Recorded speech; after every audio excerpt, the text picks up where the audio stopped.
Los niños del Perú y del mundo. Si no fuera por ellos, ¿qué sería de la casa, del hogar? Hay que cuidarlos, hay que enseñarles a vivir. La pequeña Wendy, con tan solamente 8 años de edad.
Ay, ay, ay, ¿dónde están los hombres? A ver, con las manos arriba.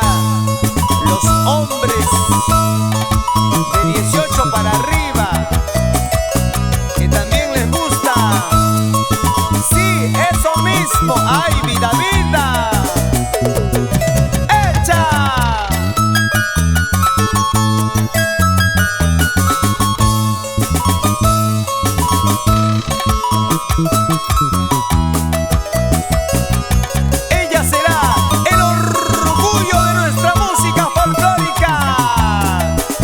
Pequeña Wendy. Vamos con las manitos arriba, Wendy. Zapateando, zapateando, así, bailando, bailando. ¡Ey, ey, ey! ¡Echa! ¡Ey, ey, ey! ¡Oiga!